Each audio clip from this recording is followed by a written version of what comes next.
Ассаламалейкум канал ықыласпенділері, міне бүгін біздер жастарменен біргелікте бақтаға шыға жақпыз, бір челлендж бастап жатырмыз. Кейінірек айтып кетемін қандай челлендж екенін. Мен бір жағдайды көріп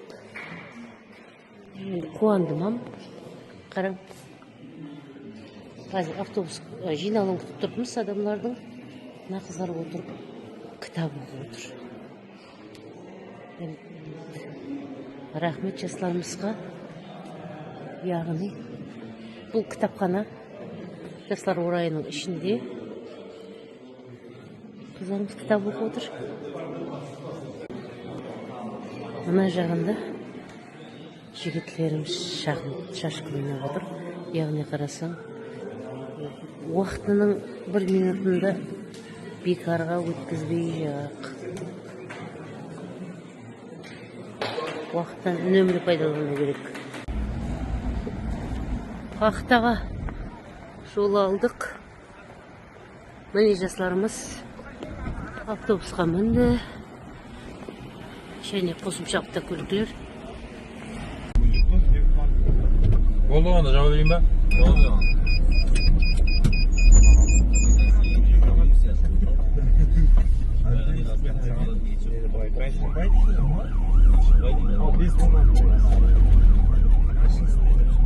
Шымбайға жол алдық. Басқа жерлерде тағы кетіп бара тұрыпты. Мен осы жерде бір нәрсе айтпақшыман. Осы тендер басылықлары автокөліктердің, маршрутлардың неге бақтаға үлесімізді қосамыз деп тұрманға істеп атқан игілікті ісі үшін рахмет айтпақшыман. Азам менен өздерінің автокөліктерін бір рейс районларға автокөліктерді апаруға жәрдемдесіп жатыр.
Жастар келді.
Ассаламалейкум қожауыз ықыласпенділері. Міне бүгін біздер Шымбайға келдік.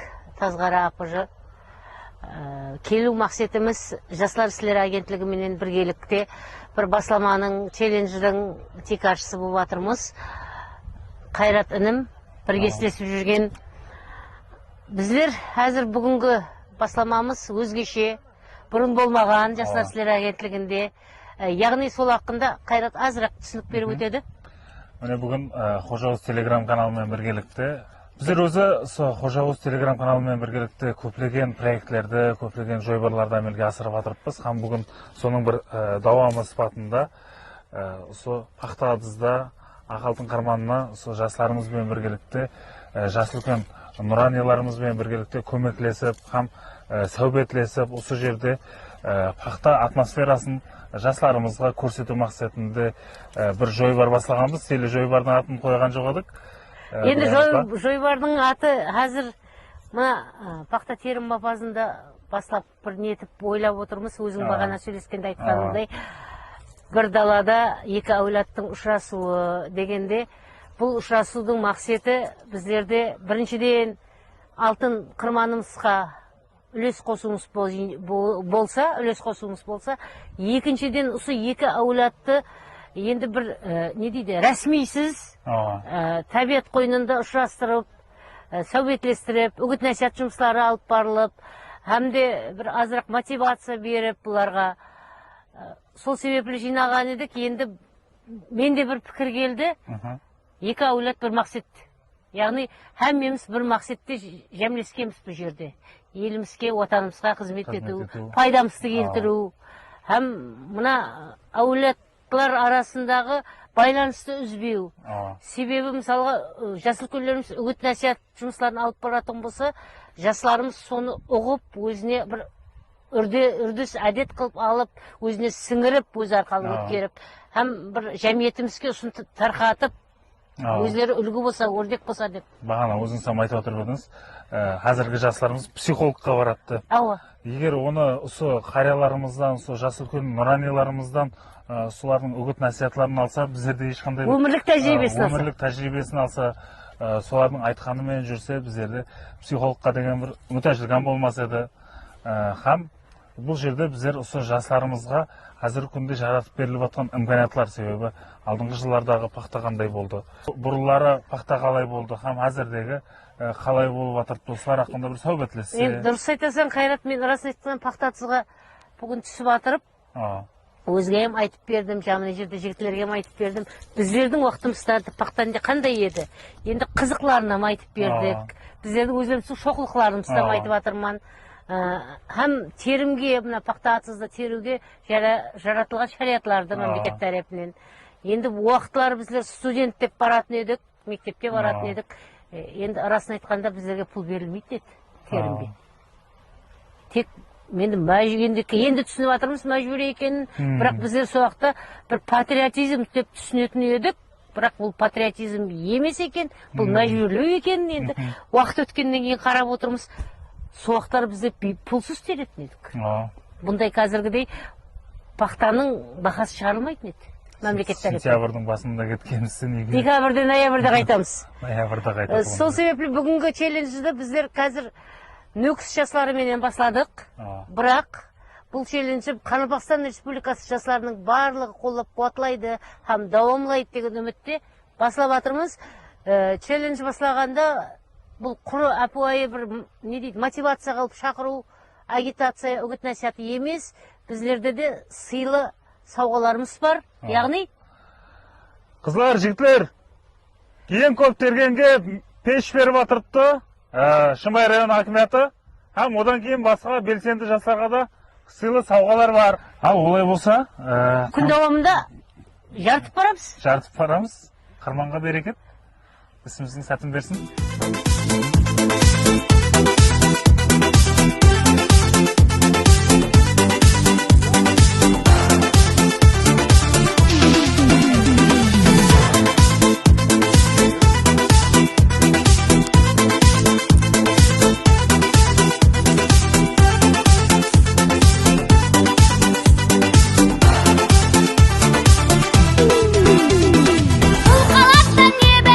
Sayırlar sıkan, davanları bere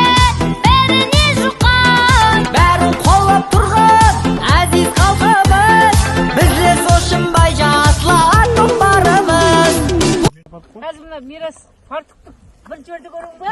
Birinci mərtə görüp atırıptı. Endi bir tecrübe, bu ömürlük tecrübeden aytacakmız. Bizler bunu taktık. Hazır takalmay atır. Mınаны bir iğneyle jibiresen, mınаны büyütte kalsam, hani büyüttiresen, kaysı kolga salıp olay, so iğneyle jibiresen de, түсіндің ба?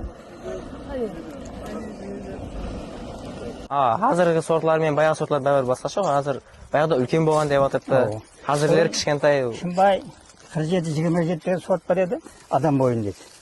Ішінде соты 8-9 жас уағыларымызда ішінде жасынып қалатын ек. Мета мұғаліміміз болатын еді, оның отақта терінді басын айда мұғалім жүріп, бақырып, оты 60-ға нормал еді. 60-дан кемін десең, мұғалім құлақтан тартып білдіреді. Неғазы терезең деп. Соның үшін ең кемінде 60-ға теретін. Болмаса 100-ға 80-ға соны терезең. Оты азында ерте шығасаң. 5-ші қасан бата пақта отақ терім. 10-ші керіп кеткенше. Ауылда жасайтын тұрғынның бәрі толығымен үйде түржанның бәрі пақтаға қатынайды. Өзім 1979 жылы армиядан келіп бір жыл тәбіршік боламыз дедім. Сол уақытта ауылымыздың бригадир Өтеуілдің Нұрымбет деген бар еді, сол ешекпенен пақтаны теріп болып апарамыз бір жақларға. Сонда қырман бар, сол қырманның дүгөрені шашылған пақта. Сол шашылған пақтаны Амангел Назаров деген комсомол комитетінің секретары еді, сол мына жинап әкеліп өлшеді, 300 грамм шықты. Сол 300 граммға неге сол пақта зая болады деп, оны бір хаттаға Шымбай районының қамауын тастады. Сондай дәуір күшлі болды біздерде. Пақтадан қалу, алдау, сылтау жоқ, ауру сырқау болмайды о заманда. Тағының ату, күннің батуы, сентябрьдің асып кетсе 5-6-сына қалады пақта терім бастанса, декабрьдің 4-іне дейін етеді. Сол тәбіршік байтында адыздың ішін соғарып аты шетіне сумен қалып шыққан көректі сүзігіміз сүзіп алатын, енді кептіріп қоямыз. Декабрь ғой. Ноябрьда соғару бастанады. Содан сондай минет, ешбаты ол минеттен ешкім ауыру, сырқау, кесір тапқан адам жоқ. Енді менің естуім бойынша атамар пақтаның уақытында жоралармен көп шоқлықлар қылған, пақтадан қашқан, сондай уақиғалар болған ба? Студенттерден болатын еді, арасында көмекші келетін еді, енді ондайлар болады. Енді көп ішінен шығады бала деген. Енді қалада өскен балалардан нетеді. Пақтаның терештерін айландыру деген болады. Тешімін яна асап, төбде алып тұрған балалар өзінің адамдар да. Сөйтіп, ондай ойлар болатын еді. Бәрі пақта план көп еді ғой. Шымбай районына бір жылық пақта терім 28 мың тонна еді. Сонда 32 мың тонна еді тапсырылатын еді.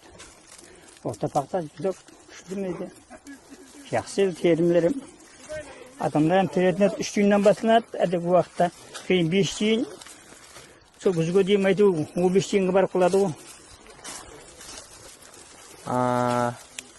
Онда бір жұмақлаушы бір екі габайт жіберсеңіз, маслихат беретін болсаңыз шалса. Жастарға маслихатым Алла күш қуат берсін. Бұл өзі елдің бұл қазинесі пақта деген.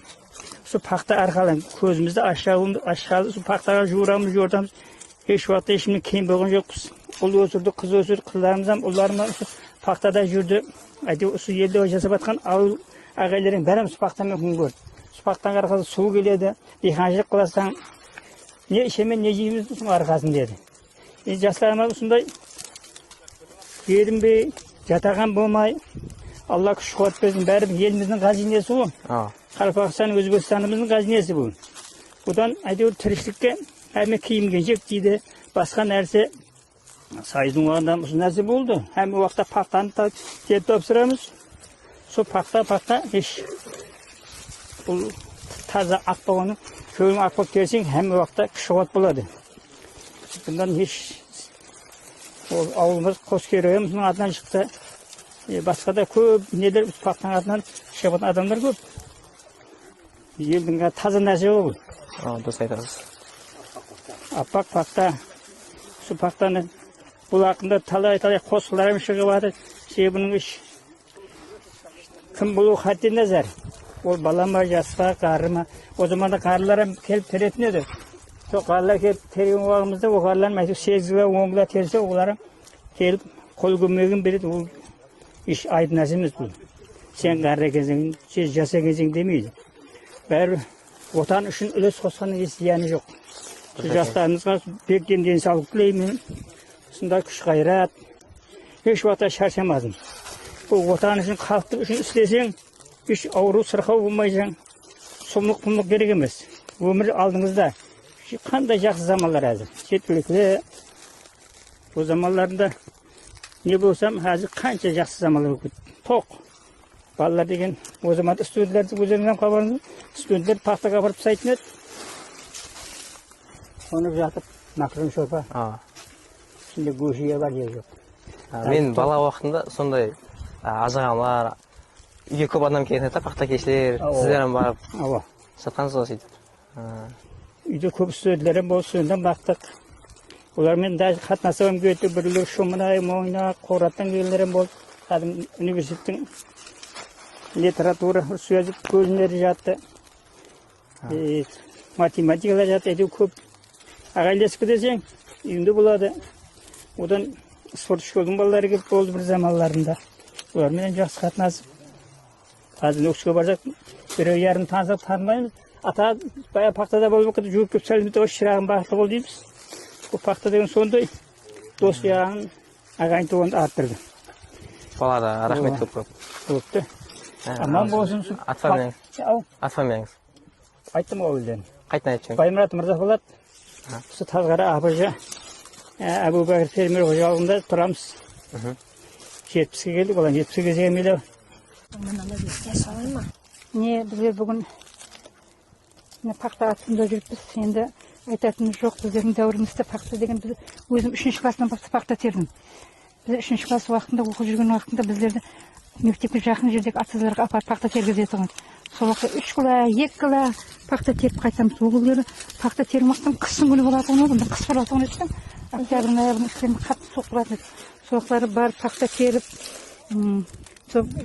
біздер сол уақыттар бір отанға деген сүйіспеншілікті үйрететін еді мектепте.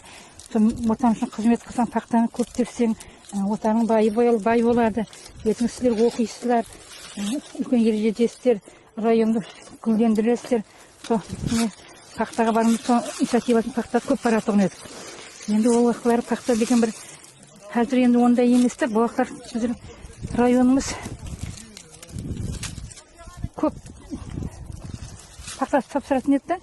Ұмытпадым, неше тонна екен сол уақытларындағыны.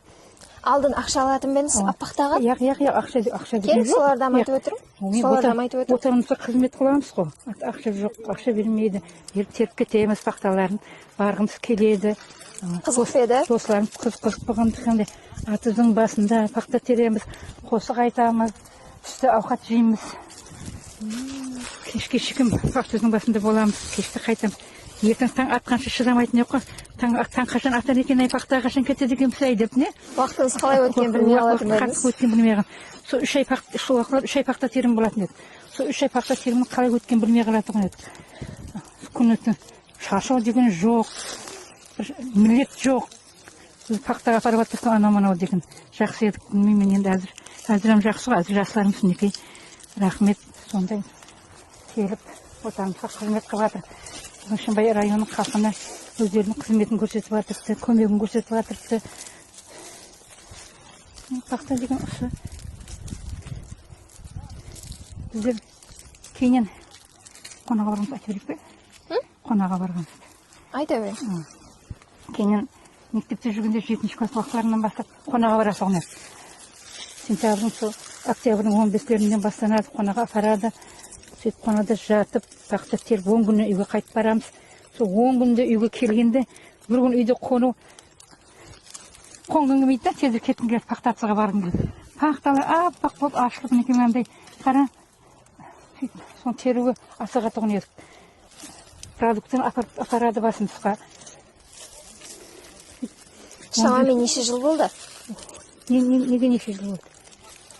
Пақта теріп бастағаныңызға. Бірінші пақта тергеніңіз қашан еді? Бірінші пақта тергенім 3-ші класста. 3-ші класс. 58-ші жылы. Азыр 76-таман пақтаны елі теріп кеткен. Жылда әйтеуір районымыздың абырой үшін хажымамалар жиналып, жасыл күлдер жиналып, әйтеуір пақта терімге жәрдем береміз. Қолымыздан келгенше. 10 кіла терсегім, сол үлкен районға жәрдем. Әкіміміздің басшылығында, зам әкім қызымыздың басшылығында пақтаға келіп жәрдем беріп тұрамыз. Пақта деген бір еліміздің байлығы, пақта менен атым шығады. Пахта мол болса, ішім-жеміміз мол, киіміміз мол, әме затымыз мол.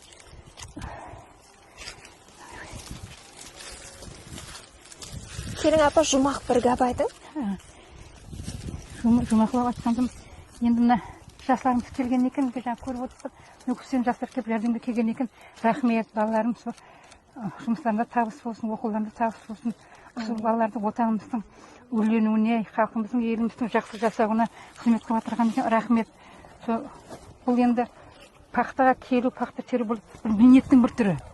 Үйде жата бергеннен көрі, бұл отанға пайда тигізу, районымызға пайда тигізу. Менге соған көмек еткен рахмет. Қоллары талмасын. Елі көп пақта тере берсін. Әлбетте. Тілектеспен балаларыма. Бұл пақтаменен, әмме зат пақтаменен бітеді. Пақтадан түскен дарамат бұл әмме затқа жетеді. Соның үшін пақта теруге шаршамаймыз, тереміз қолдан келгенше. Неге жастарымыз, қазір жастарымызға жақсы ғой, неге уақытында келеді пақтаға, уақытында ауқатын жейді. Демалыстың бір түрі болам. Келіп демалып, пақта теріп қайтқан.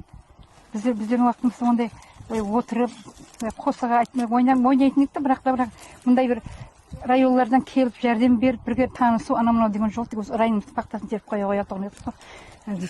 Жастарға рахмет, самый главный жастар. Біздердің кейінімізді басып жүрген. Рахмет. Біз енді алдылары пақталар қандай болған? Пақта терімге алдын барған, сосалар қандай айтты? Hazır мінекей пақта терімге әбу өнімізге кеп отпыз. Фермер әбу өніміз. Сол әбу өніміздің пақтасын теріп атпыз. Пақталары жақсы, әзірше бірінштерін теріп атыпыз. Бұрылары енді біздерден пақта тергенбіз. Жас уақытымызда. Әзір әбу өнімізге көмекке келіп теріп атпыз. Мен естетемін да, бұрылары пақта айландыру деген затлар болған. Солар ақында айтпесеңіз, пақта дегеннен қашатын дегеніз қайаларды? Пақта дегенде оғылары пақтаға бұндай болып не алмайды еді. Ауылда азанғы сағат 6-дан басып пақтаға шығасаң, ауылдың бәрі шығады оғылары. Бұндай жаңағыдай көмекшілер онша келе бермейтін еді, ауылдың бәрі тереді оғылары. Пақта оның арқалап апарасаң, келеші қасыңызда тұрады. Сіздің ең көп тергеніңіз неше кило болған? Өзі қызлар, балалар максимально неше килодан терген осы уақытларда? Біздердің оқып жүрген кезімізде терген ақылында біздің жорамыз бар еді, Шүкірбай деген 100 кило теретін еді. Ойнап жүріп тере береді, 100 килоны. Қорек терсе 200 кило, 300 кило тереді. Ол тек қартышын тасап кете береді, бір адам жинап жүру керек оны.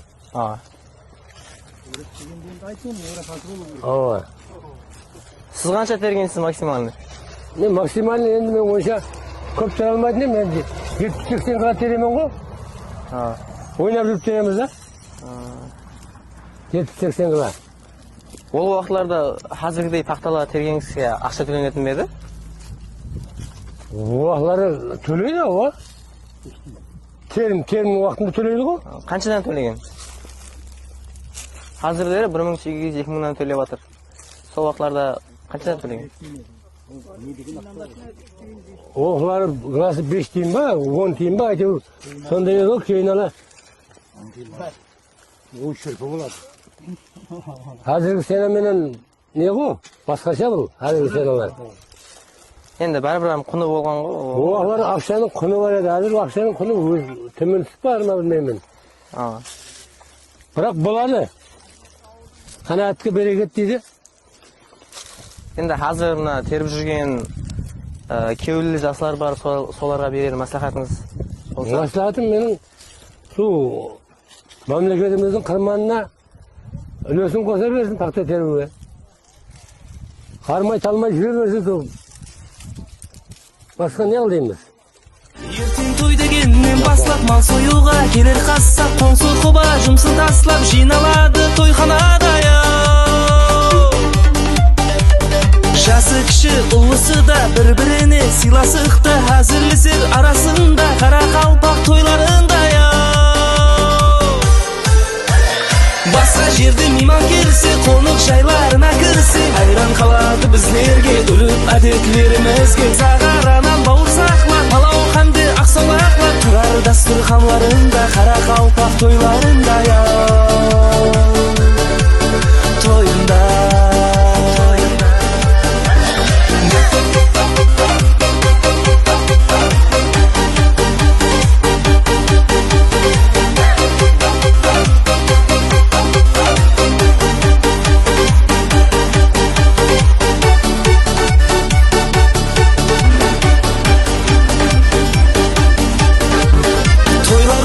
өтпейді біреулерге хабар жетпейді сонда да достық кетпейді қарақалпақ